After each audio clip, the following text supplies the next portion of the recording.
नमस्कार दोस्तों, स्वागत है आपका मेरे यूट्यूब चैनल में। और आज का हमारा टॉपिक ज्योग्राफी से होने वाला है। ज्योग्राफी में पढ़ने वाले हम देशांतर रेखाएं। ठीक है, देशांतर रेखा को विस्तार पूर्वक पढ़ने वाले हैं। कोई ऐसा क्वेश्चन नहीं होगा जो इसके बाहर होगा। ठीक है, तो चलो शुरू कर लेते हैं।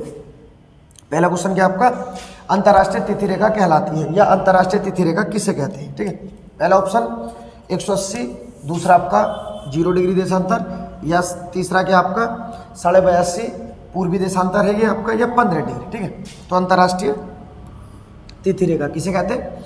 अंतर्राष्ट्रीय तिथि रेखा कहते हैं 180 डिग्री को। ये हमारी अंतर्राष्ट्रीय तिथि रेखा है। अब बात कर लेते हैं शून्य रेखा। शून्य रेखा को क्या कहते हैं हम? इसे कहते हैं आपका समय रेखा। ठीक है, उसके बाद 82.5 अगर होता पूर्वी देशांतर तो इसे क्या कहते हैं? इसे भारत का मानक समय कहते हैं, जो कहां से लिया गया है? इलाहाबाद के निकट नैनी से लिया गया है। ठीक है, तो तीनों क्वेश्चन हो गए, याद रखना। तिथि रेखा, ठीक है, 180 डिग्री को कहते हैं, 0 डिग्री को समय रेखा कहते हैं, 82.5 पूर्वी देशांतर को भारत का मानक समय कहते हैं, जो कहाँ से निर्धारित होता है? उत्तर प्रदेश के निकट, उत्तर प्रदेश में इलाहाबाद के निकट नैनी से। ठीक है, अगर ये पूछा है अंतर्राष्ट्रीय तिथि रेखा को कब निर्धारित किया गया था, तो 1884 में। और कहाँ निर्धारित किया गया था? तो ये किया गया था आपका वॉशिंगटन में। ठीक है, तो ये अंतर्राष्ट्रीय तिथि रेखा के बारे में याद रखना, शून्य रेखा, समय रेखा को भी। ठीक है, अगर ये शून्य रेखा कहाँ से गुजरती है तो ये आपकी लंदन से गुजरती है। ठीक है, नेक्स्ट अगला क्वेश्चन देख लेते हैं।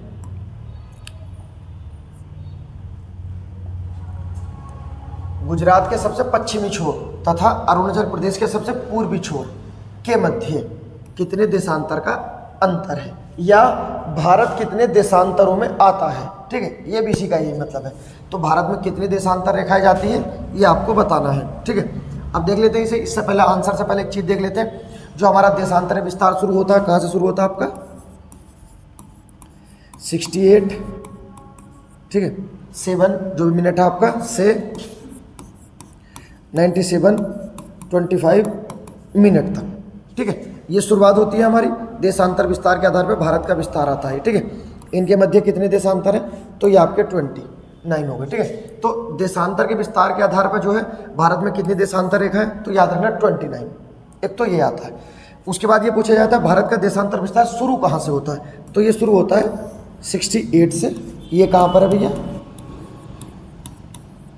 ये गुजरात में है। जगह का क्या नाम है? सरक्रिक। ठीक है, और अगर पूछा जाए सबसे पूर्वी बिंदु जो हो जाता है हमारा, ये कहाँ पे आपका? अरुणाचल प्रदेश में। जगह का नाम क्या है? किबुथु।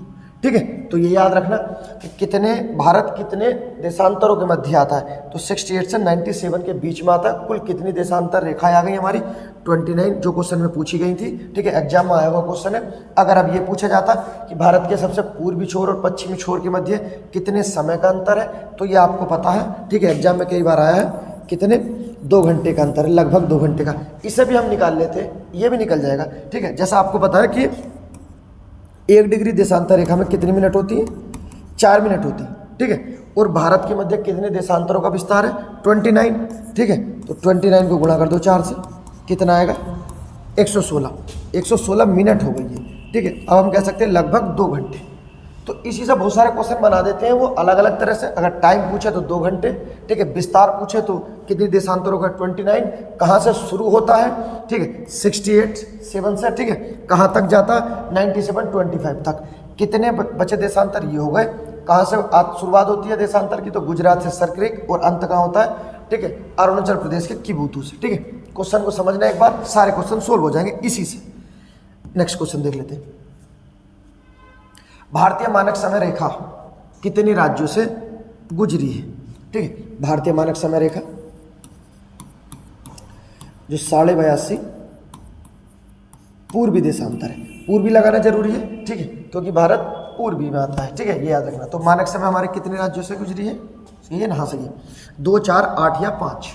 आंसर इसका 5। ठीक है, कौन कौन से हैं वो एक बार देख लेते हैं हम, याद रखना, आते हैं एग्जाम में।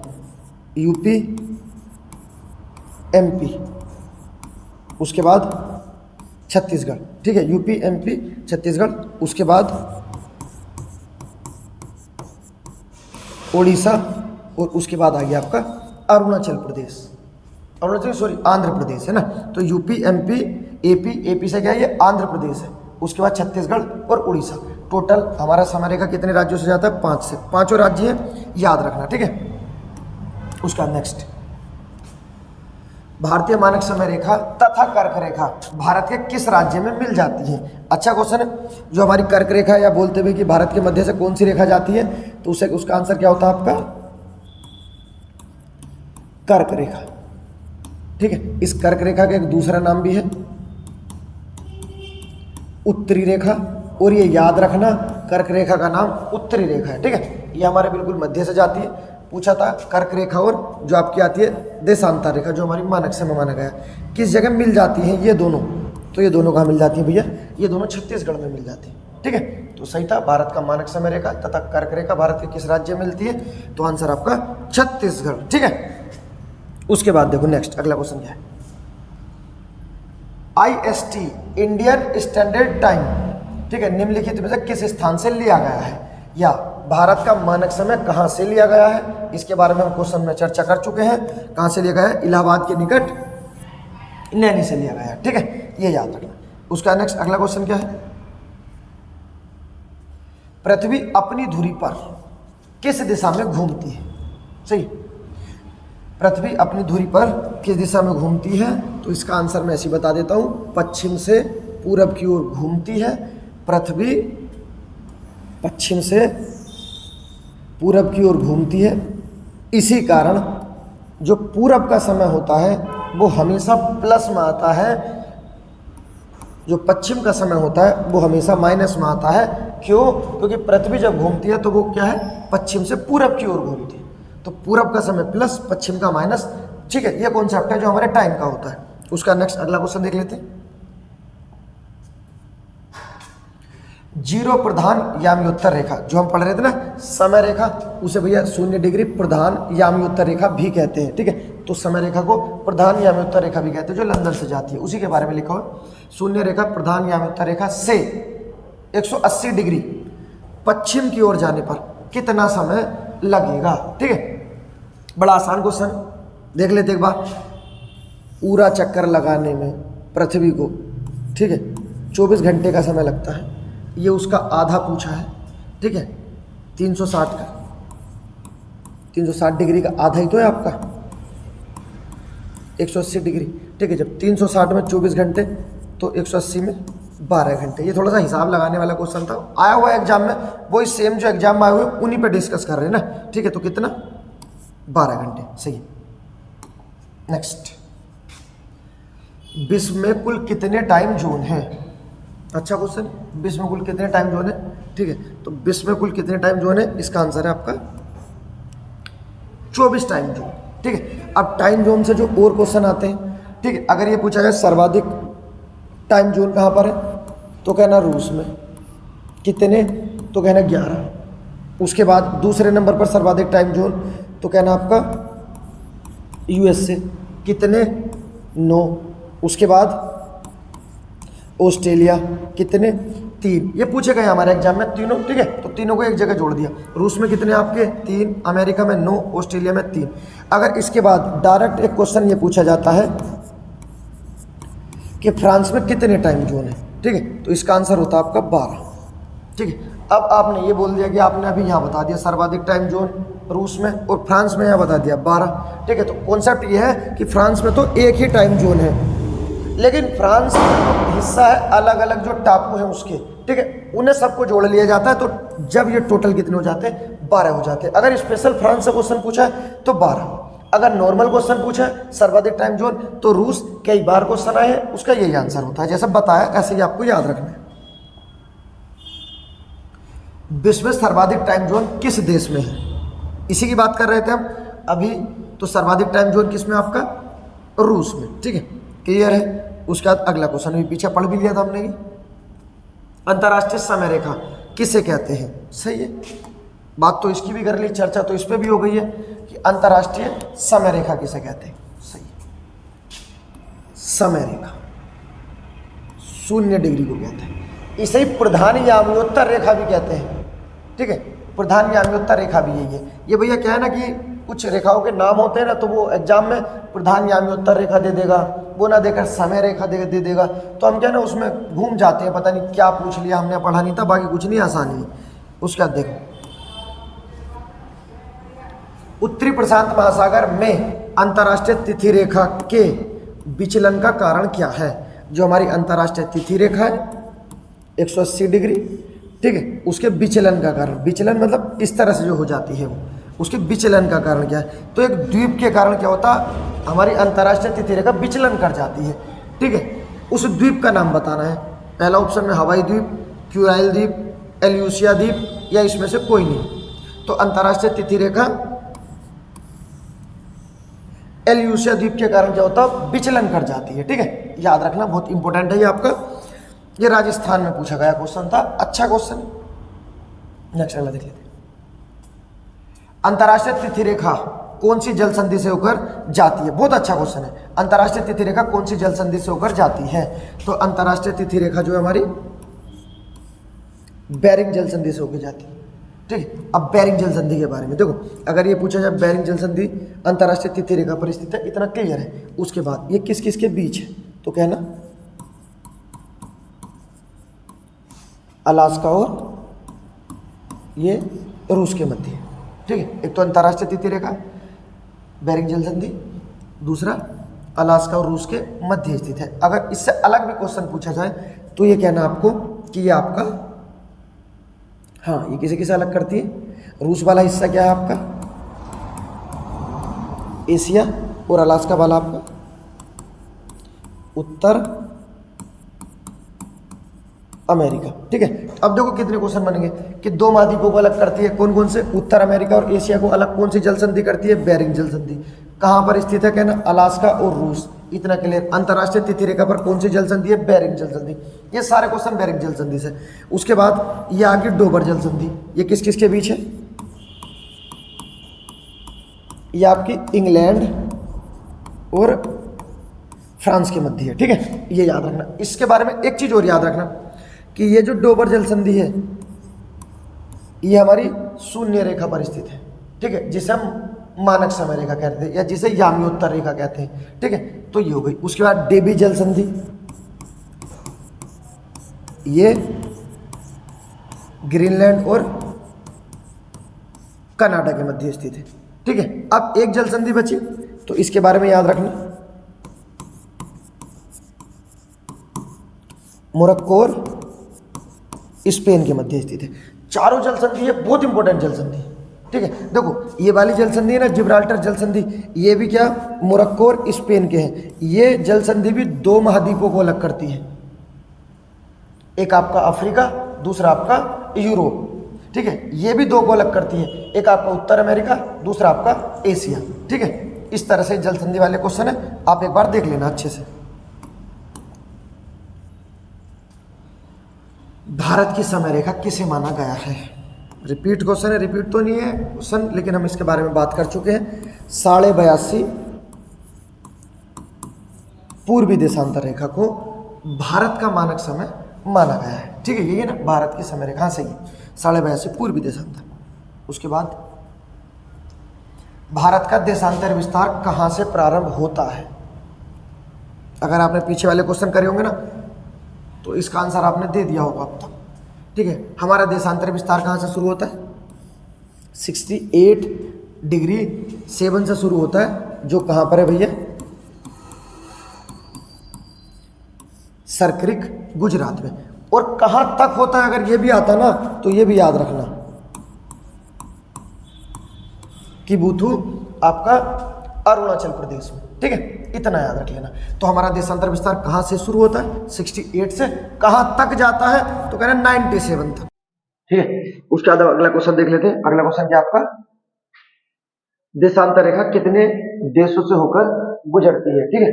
देशांतर रेखा की तो कितने देशों से गुजरती है? 8, 14, 10 या 13, इसमें ऑप्शन दिए गए। इसका आंसर क्या आपका? 8 देशों से जाती है, ठीक है। और 3 याद रखना, 3 क्या है आपके? महाद्वीप है, ठीक है। 8 देश 3 महाद्वीप।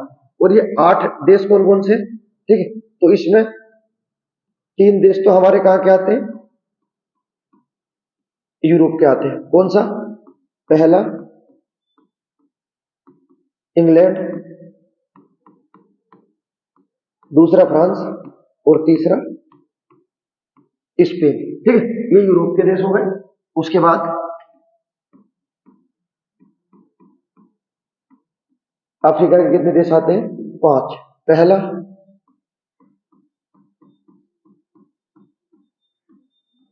अल्जीरिया, दूसरा बुर्किना फासो, ठीक है। उसके बाद घाना, उसके बाद टोगो, और टोगो के बाद आता है माली, ठीक है। तो टोटल ये हमारे 8 देश हो गए जो हमारी देशांतर रेखा या, ठीक है, हमारी समय रेखा पर स्थित है। समय रेखा कितने महाद्वीपों से गई है, 3। कितने देशों से गई है, तो 8, ठीक है। यूरोप के ये देश है आपके, और अफ्रीका के ये टोटल 5। कितने देश हो गए टोटल हमारे, 8 देश हो गए। नेक्स्ट अगला क्वेश्चन देख लेते हैं। अगला क्वेश्चन क्या है, भारतीय मानक समय एवं ग्रीनविच रेखा के मध्य कितना अंतर है, ठीक है। ग्रीनविच रेखा जो माना गया है हमारा 0 डिग्री को माना गया है, और ये भारतीय मानक समय, भारतीय मानक समय क्या है आपका 82.5 पूर्वी देशांतर को माना गया है, ठीक है।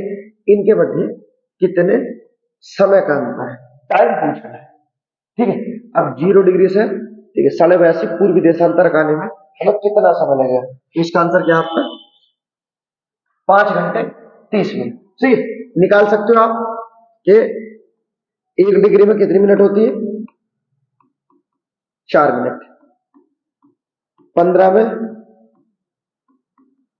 60 मिनट, ठीक है। उसके बाद इसी तरह से आप निकाल लो 75 डिग्री में कितने हो गए आपके, हमारे 5 घंटे हो गए। तो 75 डिग्री तक हमारे कितने घंटे हो गए, 5। अब हमारे कितने देशांतर बचे 75 जाने में, 7.5, ठीक है। और हमें पता है कि 15 में 60 मिनट होती है, तो 15 का आधा ये है, तो आप इसका भी आधा कर दो, प्लस कितना हो जाएगा आपका 30 मिनट, ठीक है। तो ये वो टाइम है जो हमारा मानक समय से आगे है 5.5 घंटे, ठीक है।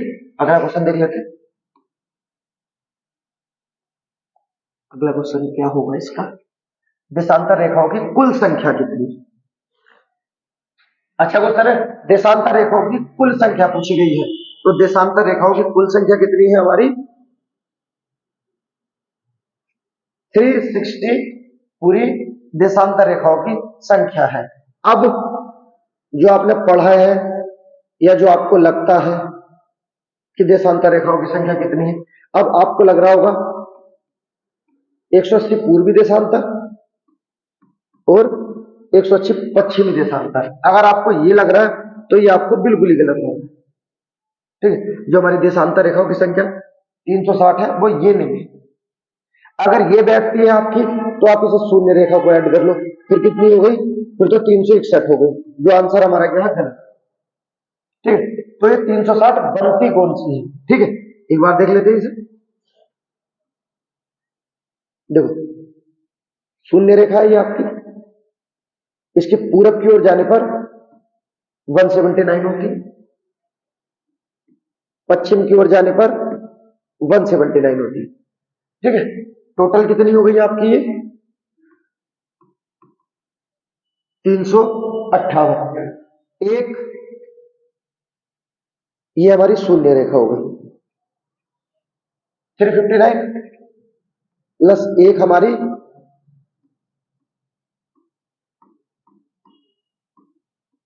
तिथि रेखा होगी, ठीक है।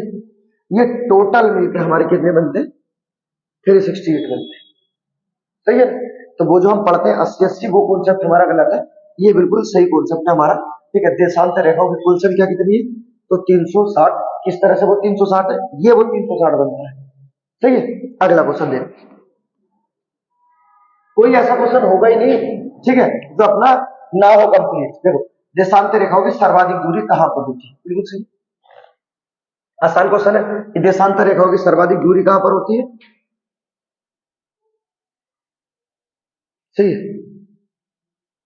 अगर हम इस तरह से अपनी देशांतर रेखाएं बना दें तो दूरी अपने आप दिखाई दे जाएगी।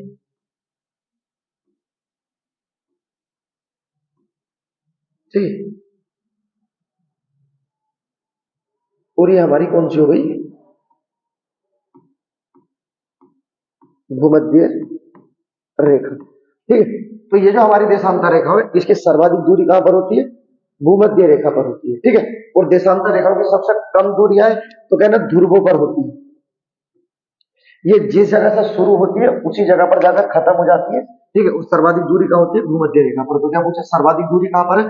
तो कहना भूमध्य रेखा पर। और अगर सबसे कम दूरी कहां पर होती है तो कहना ध्रुवों पर। ठीक है, याद रखना। अगला क्वेश्चन देख लेते हैं। दो अक्षांशों के बीच की दूरी, दो अक्षांशों के बीच की दूरी, इसका मतलब है दो अक्षांशों के बीच की अधिकतम दूरी कितनी हो सकती है। ठीक है, ये तो पता चल गया हमें दो अक्षांशों के बीच की दूरी सर्वाधिक कहां होती है? भूमध्य रेखा पर। लेकिन होती कितनी? ठीक है, तो इसका आंसर है आपका 111.32। ठीक है, किलोमीटर की होती है, जो कहां पर होती है? भूमध्य रेखा पर होती है। सही है, तो दो अक्षांश, सॉरी ये अक्षांश है, इसमें मुझे लगा देशांतर है। दो अक्षांशों के बीच की दूरी पूछी, तो दो अक्षांशों के बीच की दूरी तो बिल्कुल फिक्स होती है 111 किलोमीटर। ठीक है, ये अक्षांश रेखा है, इसकी दूरी कितनी होती है? 111 किलोमीटर। अगर होता देशांतर की सर्वाधिक दूरी, ठीक है, तो ये हो जाती 111.32 किलोमीटर। तो देशांतर की दूरी सर्वाधिक कितनी होती है? याद रखना 111.32। और अगर दो अक्षांशों के बीच किया जाए तो 111 किलोमीटर। ठीक है ना, एक बार मैंने अभी गलत बोल दिया था, ये देशांतर होते हैं और ये अक्षांश के। तो अक्षांश पूछा है तो आंसर क्या होगा आपका? 111 किलोमीटर। कुल अक्षांशों की संख्या, बहुत अच्छा क्वेश्चन है। हो सकता है आप इसका जवाब गलत भी दे सकते हैं, लेकिन गलत देना। ठीक है, कुल अक्षांशों की संख्या, कुल अक्षांशों की संख्या कितनी होती है? 181, 179 या 180 या 360? तो अक्षांशों की कुल संख्या कितनी होती है? अक्षांशों की कुल संख्या। ठीक है, तो अक्षांशों की कुल संख्या कितनी होती है? 181 होती है अक्षांशों की कुल संख्या। ठीक है, अगर क्वेश्चन ये होता कुल अक्षांश रेखाओं की संख्या, तो अक्षांश रेखाओं की संख्या होती है 179। यहां क्या पूछा है? कुल अक्षांशों की संख्या। ठीक है, तो कुल अक्षांशों की संख्या कितनी है? ठीक है, 181। और अक्षांश रेखाओं की संख्या कितनी होती है? 179। ठीक है, ये इस तरह से हो जाता है।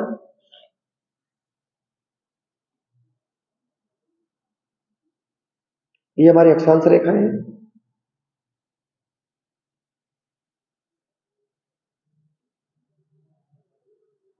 ठीक है,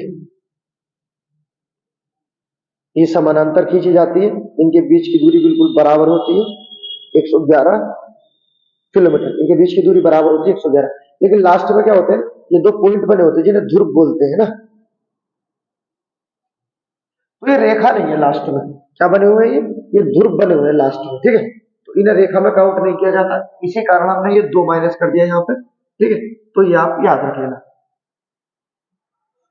हाँ सही, अक्षांशों की संख्या 181, अक्षांश रेखाओं की संख्या 179, इस तरह से, तो लास्ट में जाके ध्रुव बन जाते हैं। जीरो अक्षांश रेखा कितने देशों से होकर गुजरी है? अक्षांश रेखा की बात है, कहने का मतलब जीरो अक्षांश रेखा क्या होती है हमारी? भूमध्य रेखा। भूमध्य रेखा कितने देशों से गई है हमारी? तो याद रखें भूमध्य रेखा हमारी गई है आपकी 13 देशों से। ठीक है भाई, अगर बात कर लेते हैं ये 18 देशों से कौन सी रेखा जाती है हमारी? कर्क रेखा। 8 देशों से कौन सी जाती है? देशांतर रेखा। 10 देशों से कौन सी जाती है? मकर रेखा। ठीक है, सारे क्वेश्चन यही सब ना देख लेना कि 0 डिग्री अक्षांश रेखा कितने देशों से जाती है आपकी, तो 13। ठीक, अगला क्वेश्चन देख लेते हैं नेक्स्ट। कर्क रेखा तथा मकर रेखा के मध्य कितने अक्षांश हैं? कर्क रेखा तथा मकर रेखा के मध्य कितने अक्षांश हैं?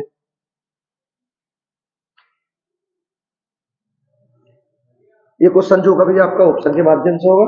ठीक है, जितने भी क्वेश्चन है सब अपने एग्जाम में आए हुए हैं, अपनी तरफ से कोई क्वेश्चन नहीं बनाया गया है। ठीक है, ये भूमध्य रेखा है। ये तो अभी बताया कि दूरी जो होती है समानांतर होती है।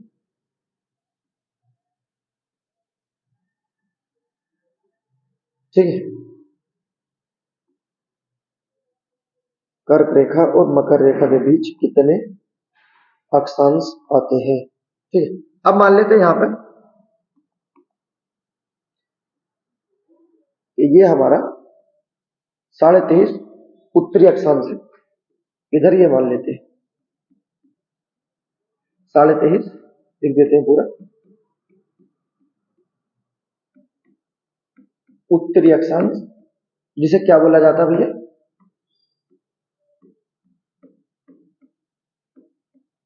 कर्क रेखा। ठीक है, और वही यहां मान लेते 23.5 डिग्री दक्षिणी अक्षांश, इसे क्या बोलते हैं? इसे बोल देते हैं मकर रेखा। ठीक है, अब देखो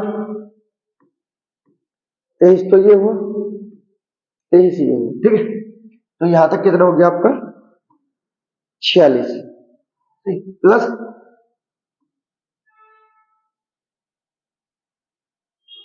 एक आपका शून्य माना गया है। ठीक है, तो कितना हो गया? 47। तो इसका आंसर तो 47 है। ठीक है, अब ये एग्जाम में आया हुआ क्वेश्चन इसी तरह का। ठीक है, वहीं से क्वेश्चन बनाए हुए सब। अब इसमें आपको कुछ को लग रहा होगा सर आधा ये भी तो है और आधा ये है।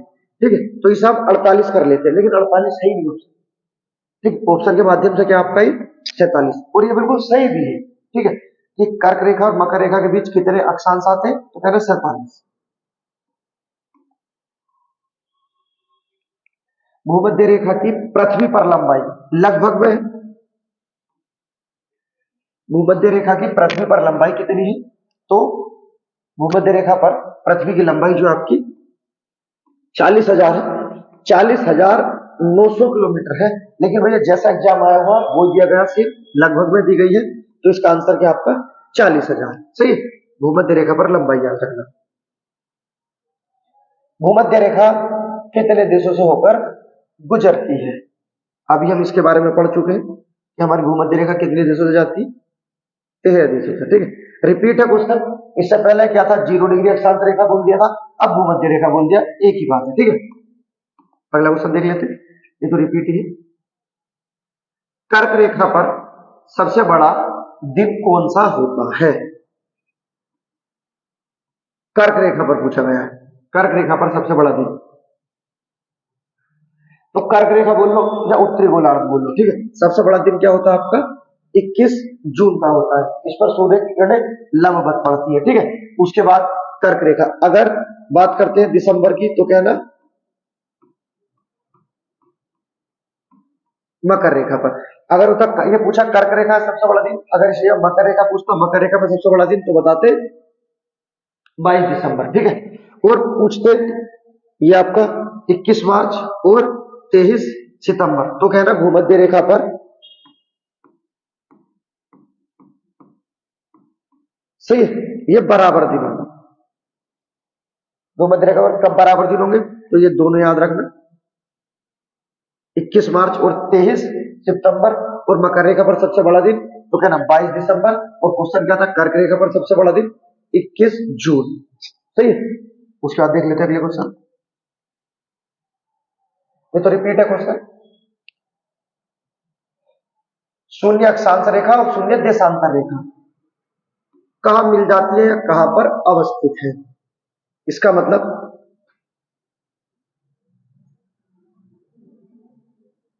ये हमारी शून्य अक्षांश रेखा पूरी हमारी शून्य देशांतर रेखा। ये दोनों कहां पर मिल जाती है, ठीक है, तो इसका आंसर है अटलांटिक महासागर में मिल जाती है। ये अटलांटिक महासागर में मिलती है। अगर जगह का नाम पूछा जाए तो जगह का याद रखना, गिनी की खाड़ी, सही है, गिनी की खाड़ी अटलांटिक महासागर में। इस जगह ये दोनों रेखाएं हमारी 0 डिग्री अक्षांश रेखा, 0 डिग्री देशांतर रेखा दोनों मिल जाती है, सही है। उसके बाद अगला क्वेश्चन देख लेते हैं। अंतरराष्ट्रीय तिथि रेखा को कितने स्थानों पर मोड़ा गया है? बहुत अच्छा क्वेश्चन है, नया क्वेश्चन है। अब आने लगे इस तरह के क्वेश्चन कि जो हमारी अंतरराष्ट्रीय तिथि रेखा है उसे कितने स्थानों पर मोड़ा गया है, ठीक है। अंतरराष्ट्रीय तिथि रेखा जो है हमारी 180 डिग्री, आपको पता है कब निर्धारित किया गया था?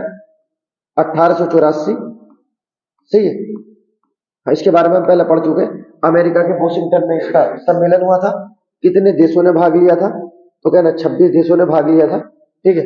क्या इसमें भारत ने भाग लिया था? तो कहना भारत ने भाग लिया था, सही है। तो फिलहाल क्या आपका अंतरराष्ट्रीय तिथि रेखा कितने स्थानों पर मोड़ी जाती है या मुड़ जाती है? तो इसका आंसर क्या है? 8। 8 स्थान ऐसे हैं जहां से हमारी अंतरराष्ट्रीय तिथि रेखा मुड़ जाती है, सही। अंतरराष्ट्रीय तिथि रेखा तथा भारत के मानक समय। अंतरराष्ट्रीय तिथि रेखा जो हमारी है 180 डिग्री तथा भारत का मानक समय जो है हमारा 82.5 पूर्वी देशांतर में कितना अंतर है? बिल्कुल सीधा सा मैंने यहां दोनों चीजें लिख दी है, ठीक है। ये हमारा अंतरराष्ट्रीय तिथि से पूछा गया है, ना कि हमारा समय रेखा से। अंतरराष्ट्रीय तिथि रेखा से क्वेश्चन है, ठीक है। दोनों में कितना अंतर आ जाता है, ठीक। इसमें से डायरेक्ट माइनस कर दो, 180 में से 82 माइनस कर दो, कितना आ जाएगा आपका? 97, 97.5 देशांतर का अंतर, ठीक है। ये हमारे 30 क्वेश्चन हो गए। अगर वीडियो पसंद आई है तो लाइक करो, फॉलो करो, सब्सक्राइब।